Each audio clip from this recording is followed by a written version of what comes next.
Eu gostaria de fazer um pedido especial para que vocês se sentassem um pouquinho mais à frente, para que os nossos amigos se sintam mais acolhidos. Quem mais à frente já ajuda muito, tá bom? E pedir que desliguem os celulares ou que deixem no silencioso, no modo avião. Né? Se Deus quiser se comunicar conosco, garanto que não vai ser por telefone. Ok? Antes de nós começarmos, então, nós teremos duas musiquinhas com a letrinha lá no painel, a letrinha lá no painel, e eu gostaria que todos nós cantássemos para fortalecer a vibração do nosso ambiente, tá bom? Alguém novo pela primeira vez aqui na casa, hoje, sexta-feira? Olá, seja muito bem-vinda. Qual o seu nome? Bianca. Bianca, se tiver alguma dúvida do funcionamento da casa, se quiser alguma informação, é só procurar um dos nossos carteiros aqui, tá bom? Será atendida. Mais alguém? Seu nome é Cristiane. Seja muito bem-vinda, Cristiane. Qualquer informação que você queira mais, é só nos procurar, tá? Ô, dona Neuza, você é mais cativa do que eu, as cadeiras da nossa casa. Boa noite também a todos. Vamos lá então, por gentileza.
Subiu as montanhas e falou, amor.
noite a todos novamente. Boa noite aos nossos seguidores das redes sociais, viu? Sejam todos muito bem-vindos, que eu dei boas-vindas aos novatos, né? E não dei aos outros, não. Sejam todos muito bem-vindos.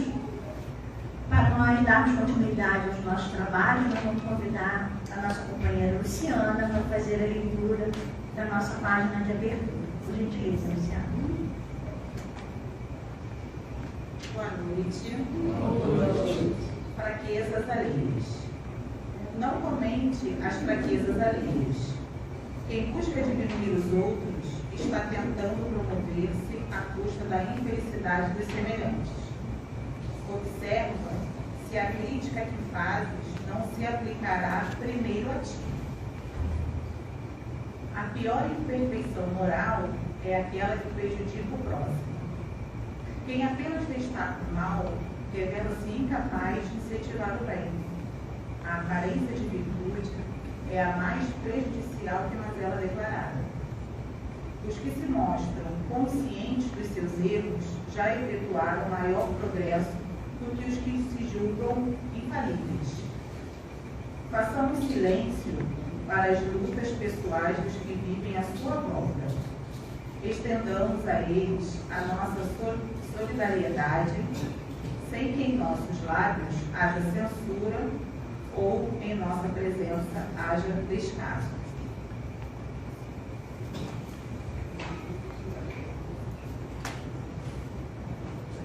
Obrigada, companheira.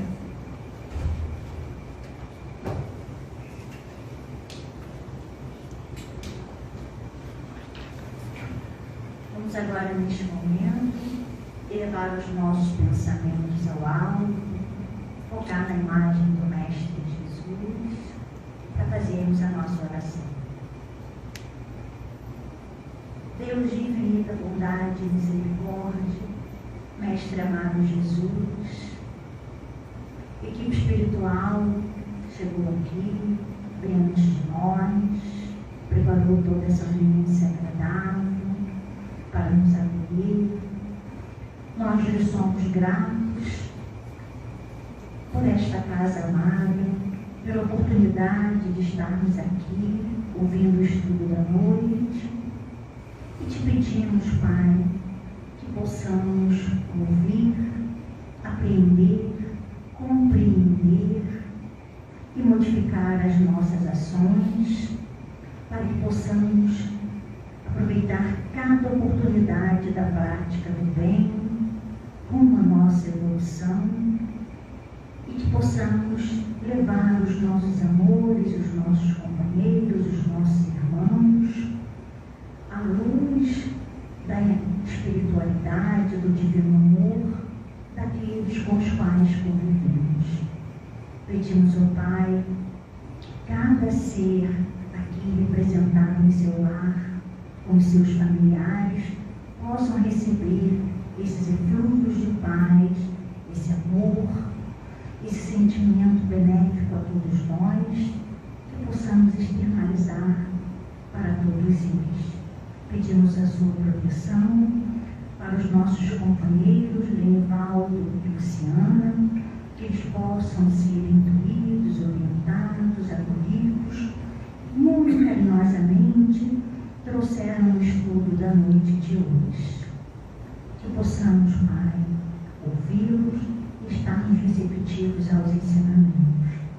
Se conosco, agora e sempre, graças a Deus.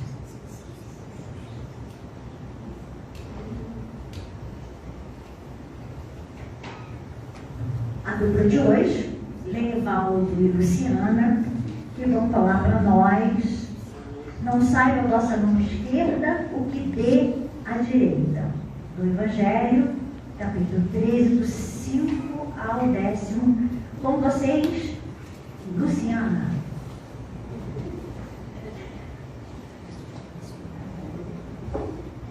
Boa noite de novo, né, mais uma vez. Então, eu começo o estudo hoje.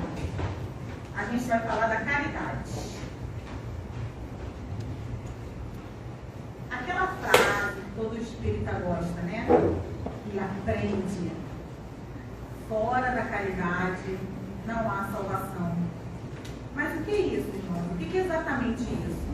Como a gente faz essa caridade? Como é essa caridade? Por exemplo, se eu for num restaurante toda semana, eu vou virar uma Masterchef? Vou? Não? O que eu preciso para virar uma Masterchef? O que eu preciso para eu querer uma profissão, ser um arquiteto, um engenheiro? O que eu preciso? De muitas coisas. Estudar, sair de estudar aí, muito bem, estudar. O que mais? Praticar, ter disciplina, né? Então, é um rolê, como diz os jovens. Para quem não sabe, gente, rolê é uma coisa assim, muito demorada, que os jovens falam pra gente, não vou fazer agora não, é mó rolê isso. Então, é mais ou menos isso. É a gente fazer faculdade, é a gente fazer um curso, é a gente ter disciplina para concluir essas aulas, assistir essas aulas, estudar para as provas, é um rolê. E a caridade também, ela é um rolê nas nossas vidas, ela é uma prática. Sem a prática, a gente não chega à caridade genuína, que é a nossa evolução, que é onde a gente quer chegar, na caridade genuína de cada um de nós.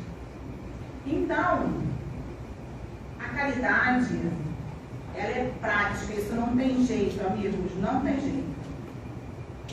E a gente também precisa de vontade. A vontade é que dá toda essa ação da caridade. Então, a gente também precisa ter vontade. E aqui, a gente está conversando com espíritas, né, dentro do Centro Espírita hoje, nessa sexta-feira. Então, a gente pode dizer que a caridade aqui para nós, a gente está aqui, né, pelo menos uma vez por semana, para a gente assistir essa palestra, que tem toda quarta-feira, esse estudo da sexta, que é um estudo dividido, né, sempre com os irmãos da casa, aprendendo a fazer esse estudo aqui na frente. Os grupos de estudo, o carinho com o SESC. Aqui tem uma infinidade de trabalho no bem para a gente tentar praticar essa caridade. É só procurar a companheira Fátima, que ela vai dar trabalho para a gente, 365 dias por ano. E a gente vai estar bem nessa prática aqui. Tem também a prática, a gente também começa em casa, né, gente? Sendo mais paciente, né? Entendendo mais as necessidades de cada um, dos nossos cônjuges, filhos. A caridade começa também dentro de casa, né? A gente não pode esquecer dessa caridade. E precisamos estar bem. A gente pode pensar assim, hoje eu não estou bem, eu acho que eu não vou praticar a caridade hoje. Hoje eu não estou bem, hoje eu estou tristinha, hoje eu acho que eu não tenho condições de praticar a caridade. Será que é assim? Não, né, gente? A gente, nesse momento que a gente não está se sentindo bem, nesse momento em que a gente está triste por algum motivo, passando por algum vazio, por alguma situação conflitante em casa, no trabalho, é nesse momento que a gente busca a caridade conosco mesmo, né? E aí a gente entrar em prece, entrar em oração e procurar sempre servir alguém, procurar estar aqui no centro. Isso nos ajuda, isso nos acolhe, isso nos conecta com o Criador. E a gente não pode esquecer nunca de se conectar com o Criador. E a caridade é uma conexão direta com o nosso Criador. A caridade é a salvação das nossas vidas. Ela é a nossa evolução. Estamos aqui para isso, né? Amai-vos uns aos outros. São Vicente, aqui no item 12, ele coloca assim para a gente: sede bons e caridoso. Esta é a chave dos céus que tende em vossas mãos. Então, gente, nós temos em nossas mãos a chave dos céus, que é a prática da caridade. A gente ainda pratica a caridade um pouco automático, é o nosso grau de evolução. A gente ainda pratica a caridade porque devemos, sabemos que temos que praticar. E é importante essa prática, porque ela é o começo, é o exercício que a gente está fazendo. A gente começa assim, praticando, porque sabemos que precisamos dessa prática para evoluir. Ela ainda, desse formato, ela ainda não é genuína, mas ela está em construção, estamos no caminho. Aí ele coloca aqui também, São Vicente de Paulo. Não vos ensinou Cristo tudo que diz respeito a essas virtudes de caridade e amor? Que exemplo foi Jesus Cristo, né, gente? Ele nos ensinou tanta coisa, mas a gente é teimoso, né? Por que deixar de lado os seus divinos ensinamentos? Por que fechar os olhos, os ouvidos, as suas divinas palavras e coração às suas bondosas recomendações? Jesus esteve aqui há muitos anos atrás, né? Há mais de 2000 anos atrás, e nos ensinou o que é a caridade, o que é a humildade. Ele é o nosso modelo, ele é o nosso guia. E cada dia que passa, a gente tem que seguir esse modelo e esse guia. E sem a prática da caridade, a gente não vai conseguir. A caridade, ela é a chave, como diz aqui, da nossa evolução, do nosso bem maior. Ele colocou aqui também uma coisa importante, que ele usou esse termo assim: homens fortes praticam a caridade. Homens fracos ainda estão presos nos livros. A gente pode dar como exemplo os fariseus naquela época, né? Eles eram os homens da lei, eles eram os religiosos da época, e eles tinham toda aquela roupa, aquelas vestes muito lindas, mas hipócritas, né? Não ajudavam ninguém. Hoje a gente nem tem mais isso, né, gente? Bom, não temos mais isso hoje. Porque não adianta a gente adornar um templo, como os templos eram bonitos, de ouro daquela época, e a gente não ajudar ninguém, a pessoa só querer para ela mesma. Isso não é caridade, né, gente? Sabemos disso. Aí ele coloca aqui também, ainda no item 12. A caridade é a virtude fundamental que deve sustentar todo o edifício das virtudes terrenas. Ele coloca a caridade como a mais importante de todas as virtudes. A caridade é a âncora eterna de salvação em todos os mundos. Nós espíritas sabemos dos mundos, né? Primitivo, provas, expiações, regeneração, mundos felizes. Aqui ele coloca que em todos os mundos a caridade é a salvação. É a mais pura emanação do próprio Criador. Essa caridade está em nós. Nós sabemos que fomos criados simples e ignorantes. E temos a centelha de Deus na gente. Então a caridade, ela está aqui dentro de nós. E a gente tem que colocar ela para fora. A gente precisa exercitar. E só com a prática que a gente coloca essa caridade e esse amor, essa emanação de Deus, essa conexão com Deus que temos a oportunidade de ter toda vez que a gente pratica a caridade. Aí ele coloca aqui, ele faz uma pergunta: como desconhecer esta suprema bondade? Qual seria o pensamento, o coração suficientemente perverso para reprimir e expulsar este sentimento inteiramente divino? Qual seria o filho suficientemente mau para se rebelar contra esse doce carinho, a caridade? Então ele nos assevera aqui, né? No item 13, Cáritas bota assim: meu nome é caridade, sou o caminho principal que leva a Deus. Segue-me, pois sou o objetivo a que todos devem visar. Então, é o nosso sentido da vida. Se a gente procura o sentido da vida em coisas materiais, a gente não acha. E aí, Por isso, muitas pessoas passam por essa crise existencial. Dar sentido à vida é praticar a caridade conosco, é praticar a caridade com o próximo, é amar-nos uns aos outros. Aí tem aquela caridade, né? Aquela mais fácil de fazer.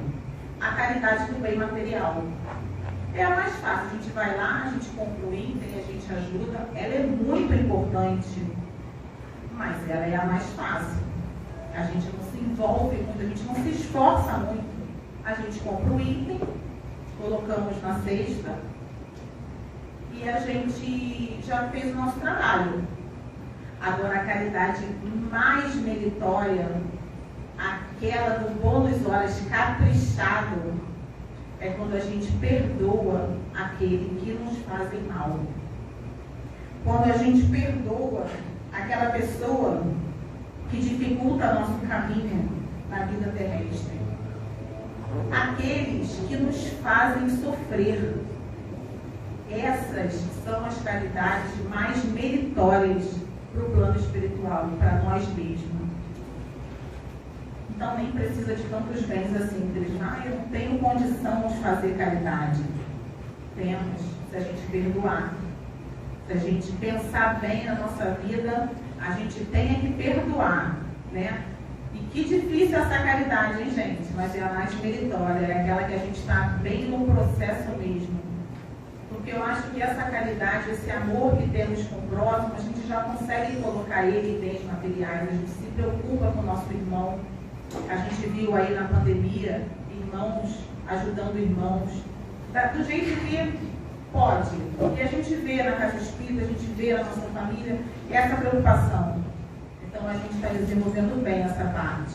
Mas a do perdão, aquele familiar difícil que a gente não consegue lidar, muitas das vezes a gente nem está falando com esse familiar. Essa é a principal caridade, é a gente perdoar e ir de encontro a esses corações feridos, tanto o nosso quanto da pessoa, né? Então, companheiros, que possamos cada vez mais praticar a caridade do jeitinho que a gente sabe, do jeitinho que nós compreendemos ela, cada um no seu estágio de evolução, mas fazendo esforço e indo de encontro a ela, sempre. Vamos praticar a caridade sem mídia, hashtag, tá, gente? Não pode tirar foto, não pode fazer essas coisas, porque aí, se a gente procurar esse mérito, like, né, a gente perde, porque aí a gente está querendo receber algo agora, a gente está querendo receber para nossa vaidade, fazer um carinho na nossa vaidade. Aí a gente já recebeu, não recebeu nossa moedinha espiritual. Então não pode. Nada de vídeos, não esqueçam disso. Bom, obrigado pela oportunidade de estar aqui, pelo estudo. Vou passar um videozinho para fechar esse estudo, tá bom? Obrigada, gente.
Então percebemos que essa ideia de deve mostrar o bem que se faz.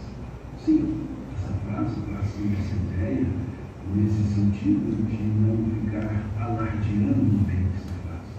Mas vamos pensar um pouquinho mais a respeito dessa frase, que a tua mão direita não saiba o que faz a de quem são as duas mãos. A tua mão direita não saiba o que faz a outra. As duas mãos são da mesma pessoa. Então percebamos que essa ideia de Jesus não é somente não mostrar aos outros, porque ele não disse que a mão direita dos outros não saiba o que faz a tua, mas ele disse que a própria mão direita não sabe o que faz a outra, a própria pessoa.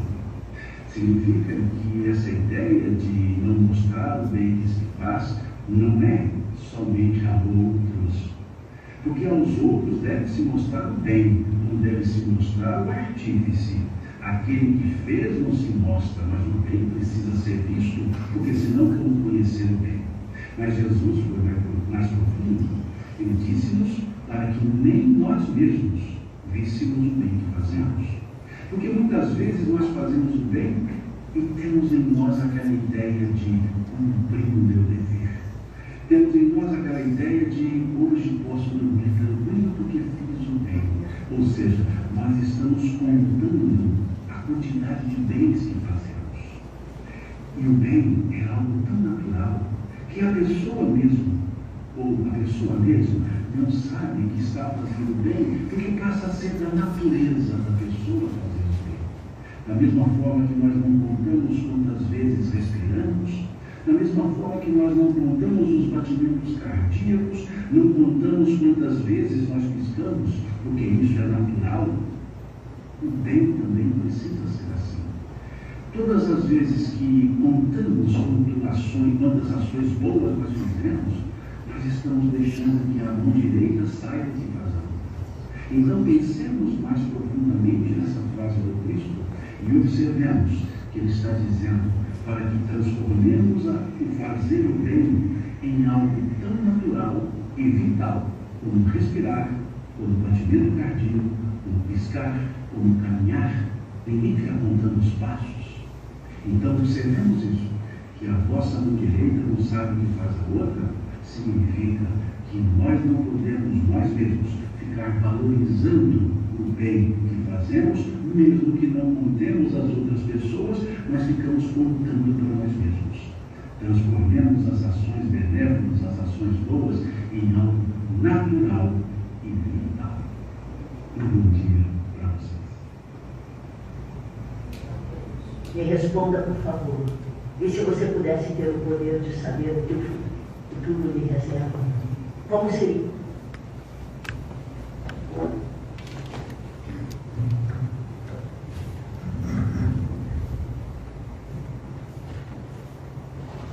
Boa noite a todos. Boa noite. Permitam-me primeiro fazer uma correçãozinha aqui.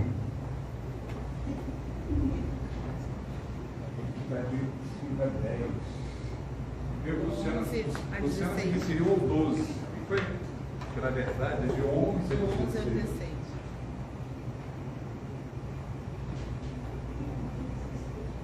Mas falou 12, a pessoa não deve ter entendido bem. Mas vamos lá.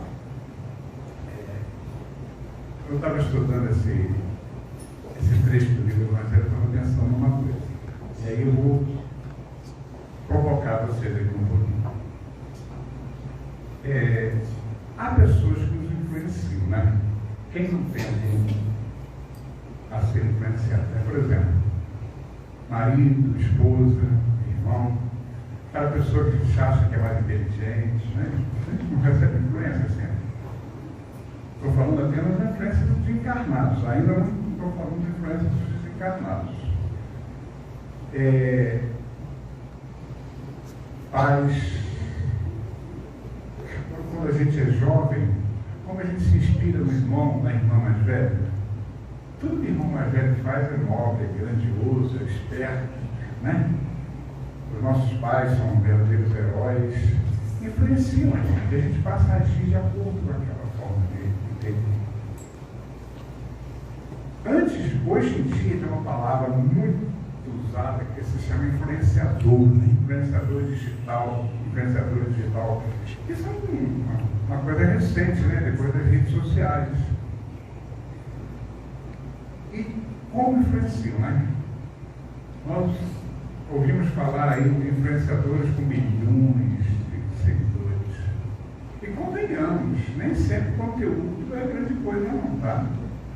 assim, a gente fica impressionado às vezes uma pessoa que tem milhões de influenciados, milhões de seguidores, e o conteúdo, convenhamos, se você olhar para um lado cristão, não tem nada de cristão, não. Mesmo assim, influencia.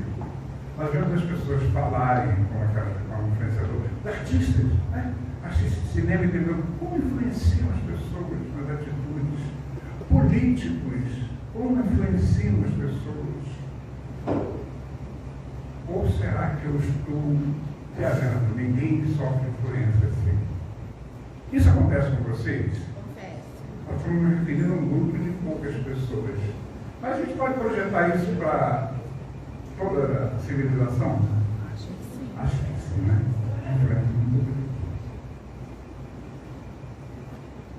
Então, faço uma outra pergunta. Por que essa influência não acontece de forma tão efetiva quando nós estamos lidando com líderes espirituais de algo de tanta grandeza? Vamos tomar um caso particular nosso, que é o do Espiritismo, e pegar o Evangelho segundo o Espiritismo. Kardec utilizou mensagens de espíritos de alto grau de evolução. Nós temos Santo Agostinho, São Luís, Cáritas, Adolfo, enfim, reconhecidamente espíritos que, quando estavam encarnados, fizeram um trabalho grandioso. Muitos deles reconhecidos pela Igreja Católica, né, viraram santos.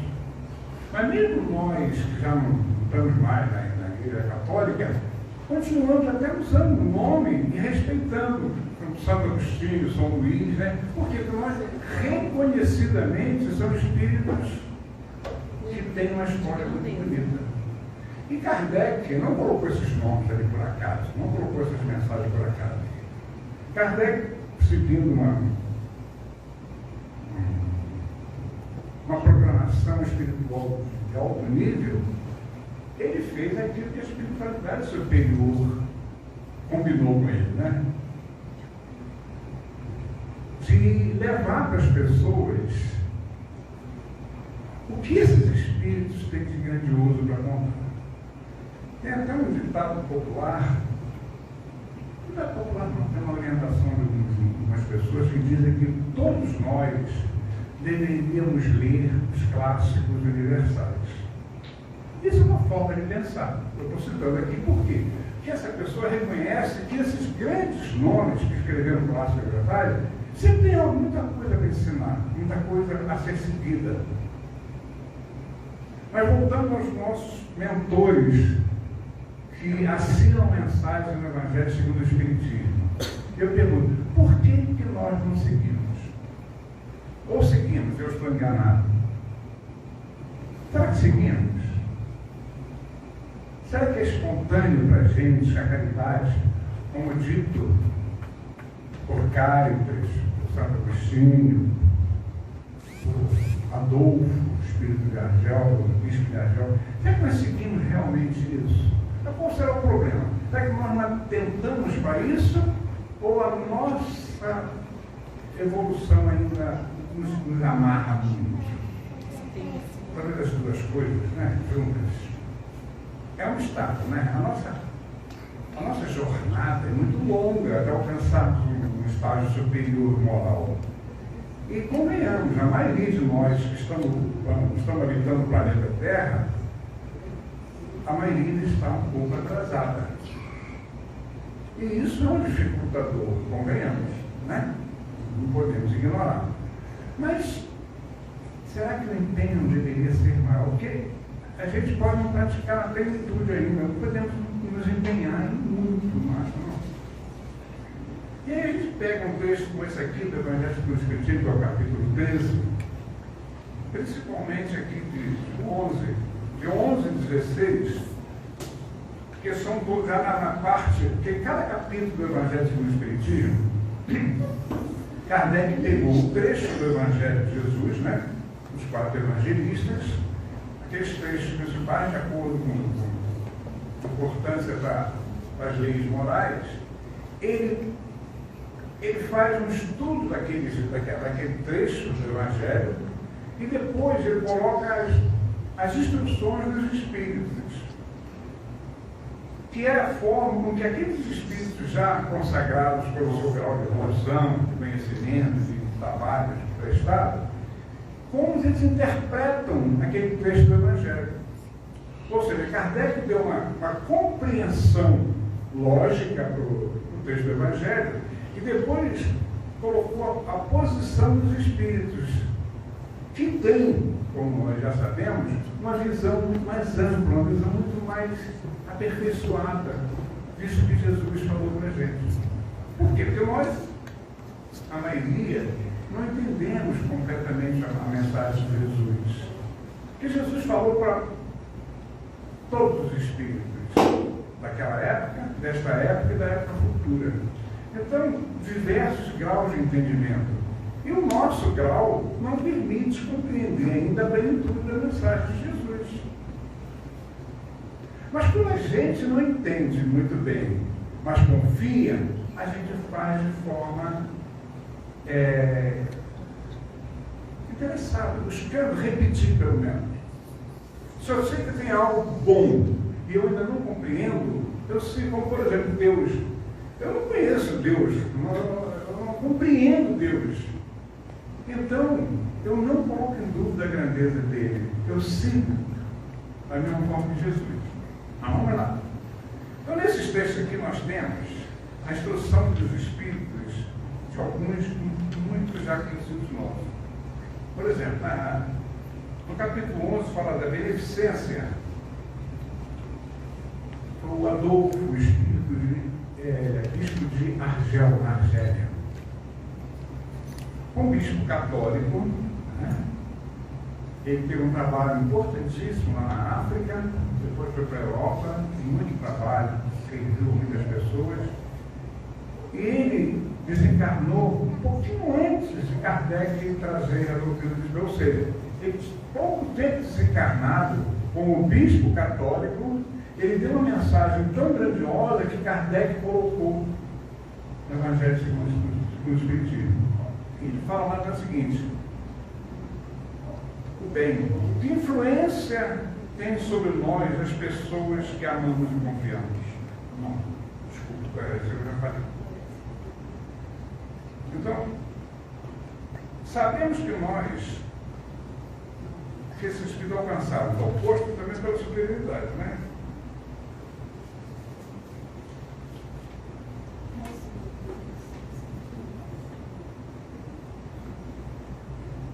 Nesse primeiro item é muito simples. O espírito que, poucos anos antes, desculpa, eu me atrapalhei aqui, gente. Estava falando bem, comecei a me seria bom que pudéssemos compreender das generosidades das belas ações. O que ele sugere? Que nós não apreciamos, nós não degustamos uma boa ação, se me permite a palavra. A gente pode até fazer uma boa ação, mas nós não damos devido valor. Você já viu um adesivo que diz fazer o bem pelo bem?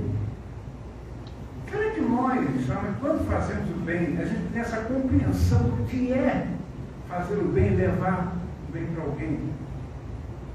Isso é uma questão, parece simples, mas não é tão simples. É o bem pelo bem, desinteressado. Você pode pensar numa segunda intenção, é o servir, é levar alguém a alcançar algo de feliz, de bom.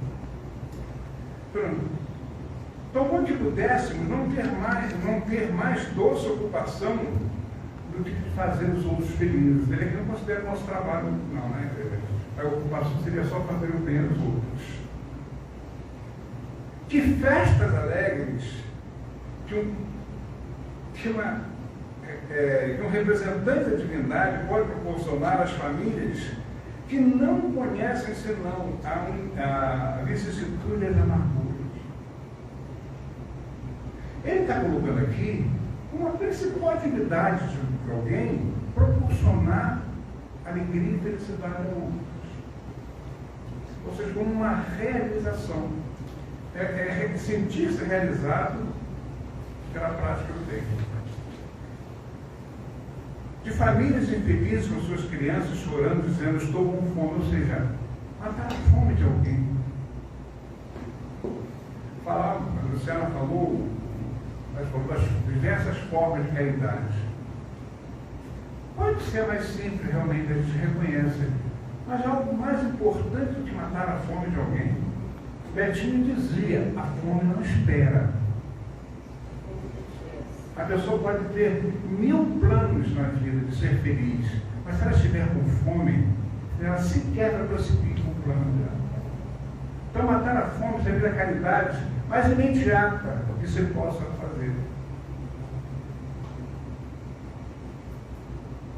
Se pudéssemos compreender o quanto são deliciosas as impressões, estou usando palavras do Adolfo, tá? Compreender o quanto são deliciosas as impressões daqueles que veem renascer a alegria onde antes só havia sofrimento.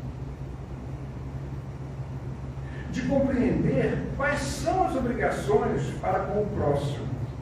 Então ele faz, repara, qual é a felicidade de alguém que possa compreender as suas obrigações para com o próximo? Isso está claro para nós, as nossas obrigações com o próximo? Próximo, nesse caso, não nos referimos aos nossos parentes diretos, como nossos amores, diretamente falando, tá? Esse próximo aqui é semelhante àquele que Jesus se referiu. Então, quais são as nossas obrigações para com o próximo? Jesus não falou de amar o próximo como a si mesmo e a Deus acima de todas as coisas. E a gente tem aquela belíssima desculpa, estou preparado para isso ainda. De fato, não estamos. Isso não é verdade. É uma desculpa, mas é também uma verdade. Mas assim, será que a gente não se apega muito a essa desculpa para justificar que a gente talvez não tenha o devido empenho nessas questões? Como o Luciano falou aqui também, tem que lembrar que a prática da caridade é algo que depende muito da prática, como o próprio nome diz. Ela vai se tornando espontânea na medida que nós investimos no trabalho. E claro, no início pode ser difícil, pode ser oneroso, pode ser problema, né? A pessoa, como é que vai arranjar tempo? Ela tem que trabalhar, ela tem que ganhar o próprio sustento, ela tem que ficar rica, ela tem que proporcionar prazer à família. Como é que vai tirar um tempo desse rico espaço de tempo para ajudar alguém, servir alguém? E não é raro a pessoa até com um problema emocional, um problema particular. Quero falar com você rapidinho. Rapaz, não posso, agora eu tenho um compromisso. Será que não estaria perdendo uma grande oportunidade da caridade? E uma caridade, em princípio, grátis. Não vai gastar nada para fazer essa caridade. Então, eu estaria perdendo essa oportunidade. Então, quando a gente observa as falas desses espíritos, entender que nós precisamos estar atentos às oportunidades. As oportunidades aparecem a todo instante, mas nós precisamos ter olhos para ver, nós precisamos ficar ligados nisso. Sabe aquele comerciante, aquele que está sempre ligado nas oportunidades? Às vezes você, como é que o camarada viu isso aqui? Porque estava ligado, estava atento. E a gente perde oportunidades como não está. Às vezes a gente está mais preocupado com o nosso próprio umbigo. É importante, claro, o nosso umbigo, ele tem que sobreviver, tem que existir. Mas os outros também têm que existir. E nem todos têm as mesmas oportunidades e todos nós estamos buscando melhora. Todos nós temos.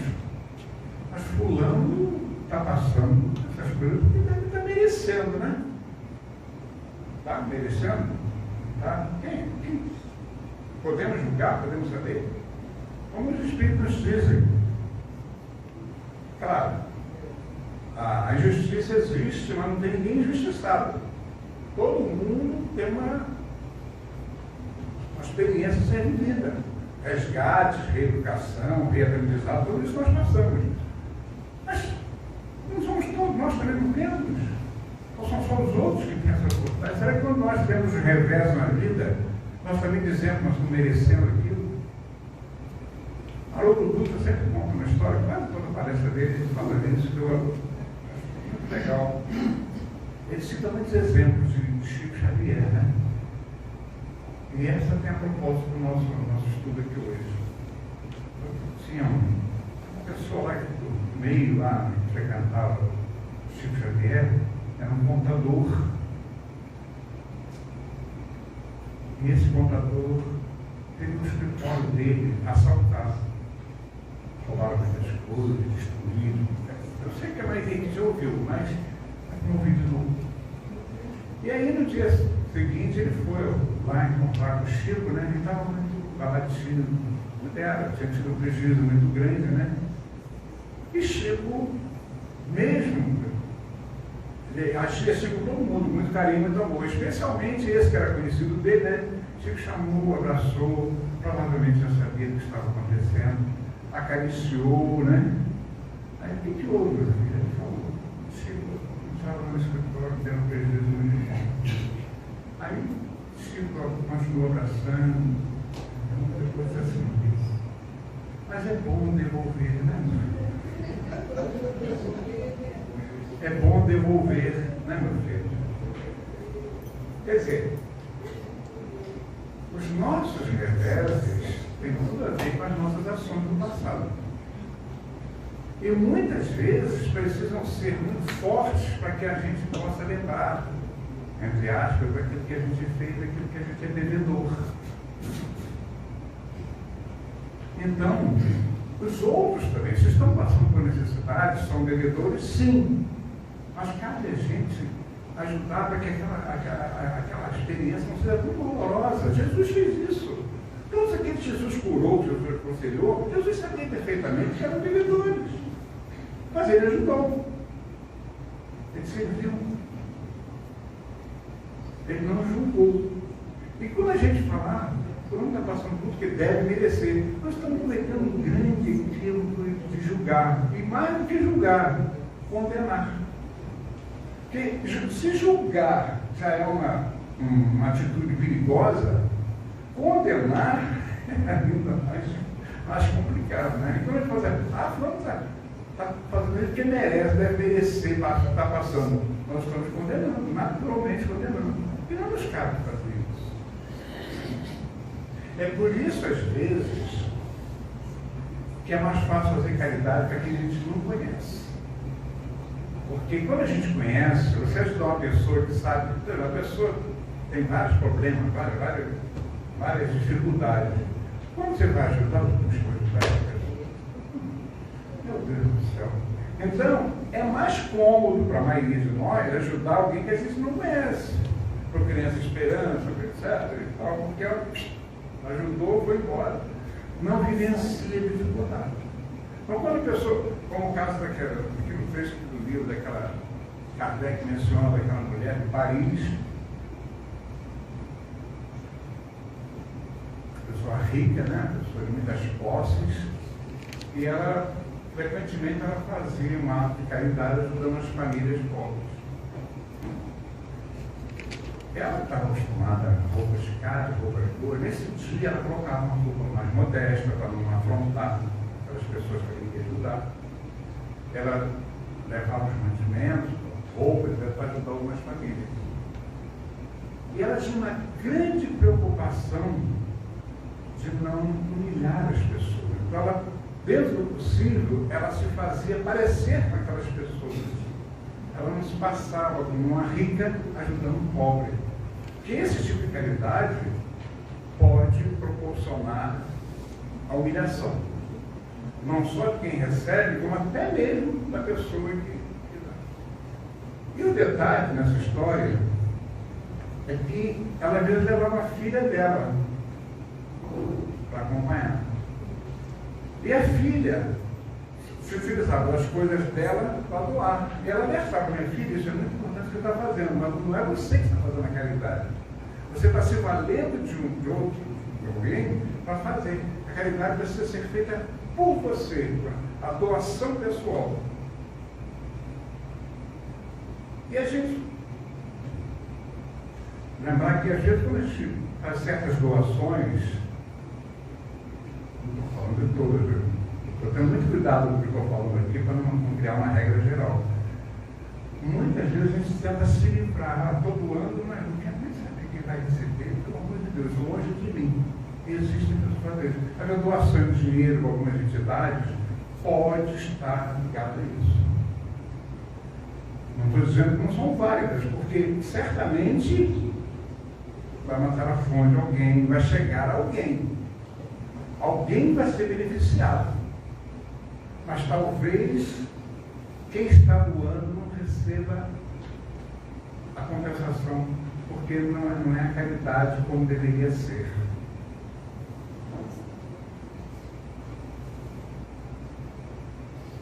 Deixa aqui de São Vicente de Paulo, mas a Luciana falou bastante de São Vicente de Paulo, o nosso tempo está terminando. Então, gente, nós sabemos que uma frase que a gente escuta muito no Espiritismo é fora da caridade não há salvação. Justamente porque a prática da caridade, ela vai trabalhando as nossas inclinações negativas, ela vai despertando em nós as nossas virtudes. Não dá para entender, não dá para aceitar que uma pessoa seja